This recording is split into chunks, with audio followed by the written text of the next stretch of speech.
Halfway home in this high school football season, week 5 already. Can you believe? Friday Night Hits right now. I'm Mark Whiteman. Thanks as always for joining us. Non-region games winding down as we hit the pivotal stretch of region play, and a couple of region rivals getting together, with unbeaten St. Joe's hosting Southside Christian in our Sparrow Financial Game of the Week. It's where we find our Chase Justice with all the action.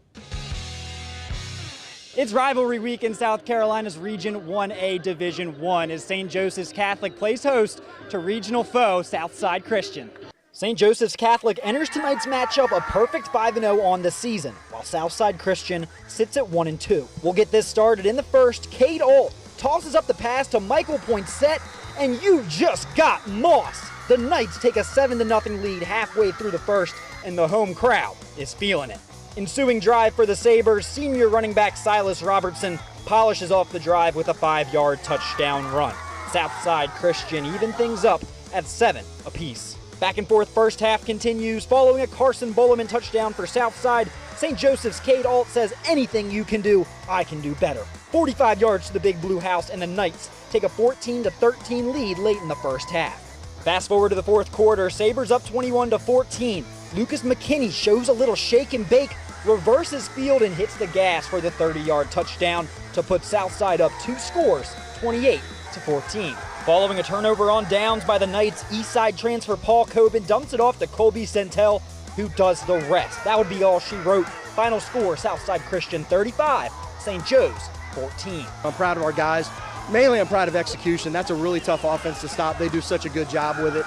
And for us to come out and hold them to 14 it's impressive for our defense, and we did the right things on offense. St. Joe's will welcome Calhoun Falls into Greenville, while Southside Christian will hit the road to Due West to take on Dixie. Reporting in Greenville, Chase Justice, WYFF News 4 Sports. Chase, thank you. What a win for the Sabres. The Daniel Lions are an absolute wagon right now. They're averaging 48 points a game, and they have allowed 48 points total this season, wrapping up non-region against a Riverside squad trying to shake off a blowout loss last week. The Lions have won 40 straight regular season games, going for 41 in a row in Greer. And right down the field on their opening drive, Colton Chapman connects with Sam Earl into the red zone. That gets the cheerleaders and the fans excited, and just a couple of plays later, Torrey Shaw spinning and inning, 7-0 Daniel. And my guy Jeremy with Megaphone wants y'all to know the Daniel student section, best in the state. Kids getting loud, Lions getting after Riverside. Ty Breeze, nice gain on a scramble, but Daniel gets a stop, and they go on to beat Riverside 56-14. Sensational win for Chapman last week over Clinton. Union County enjoyed their first win last Friday, and the Yellow Jackets, they sting first. Cam Owens high stepping into the duplex. Union's got the early lead, 7-0. Now Chapman on fourth down, it's a fake. Matthias Scott pitches to Coleman Gray. He's got the first down and a whole lot more, 80 yards for the equalizer, 7-7. Now Chapman in the red zone, and it's Gray getting a good block and bounding into the end zone. 57-14 Chapman on top. Hogs and Bears messing it up in Walhalla. Razorbacks have won their past 2, getting the unbeaten BHP Bears. BHP leading by 7 in the opening quarter. Noah Thomas zips it out to Qua Alexander. Check out the ball skills to track that bad boy in. 14-0 BHP, but the Razorbacks get a chunk play. Tanner Lowry, Chris Oglesby, and he is dragged down just shy of the goal line. A couple of plays later, it's that same duo, Lowry to Oglesby. Walhalla's on the board, but BHP is just getting going. 63-35, they beat Walhalla tonight. A few scores for you. Spartanburg all over Malden, 57-zip. Pendleton beating Palmetto, 61-7. Seneca over Woodmont. It was a nail-biter, 40-38. And Teal-Hanna beating Lawrence, 48-6.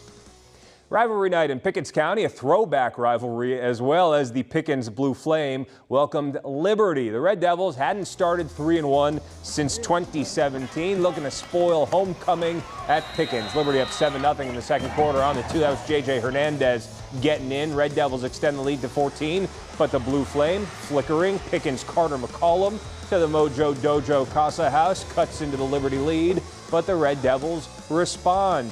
Jamajay Kareem, he's loose How about these Red Devils? They're 4-1, 35-14. They beat Pickens in this one. Boiling Springs 3-2, already more wins this year than all of last. Home against Clover. Bulldogs down 6 in the third, but here comes Boiling Springs. Javen Chim running away from everybody. Boiling Springs goes in front 14-13, but the Blue Eagles answer back. Landon Stone takes it to the corner store. Clover pulls away from the Bulldogs 36-21.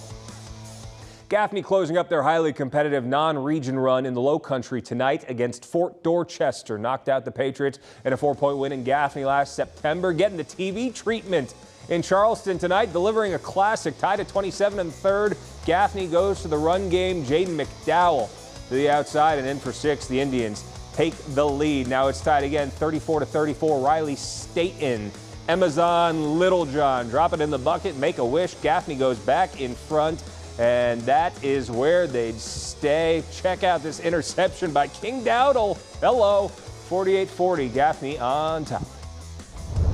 Military appreciation, Jailman Patriots and Wade Hampton Generals. Man leading by 3 touchdowns in the second quarter. After the defense comes up with a pick, Ethan Anderson rolling out, finding Zach Stewart with a gulf of space about him. Touchdown Patriots, 28-0. Man leading 42-0 late in the half, but we have to show you this from Wade Hampton. Zanias Roseman.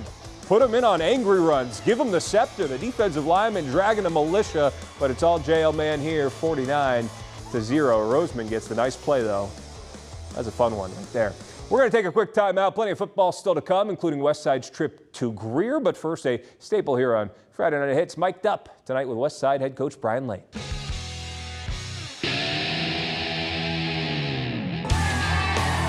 Look at this night, man. This is a pretty night for the football. Good work. The Four Amigos, good work.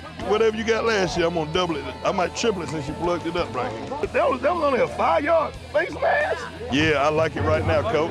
I hope I didn't play into their hands. Do you, baby? Feel me? That's what you do. Hey, that was a 99-yard drive. Get out of bounds. Get out of bounds. Let's go.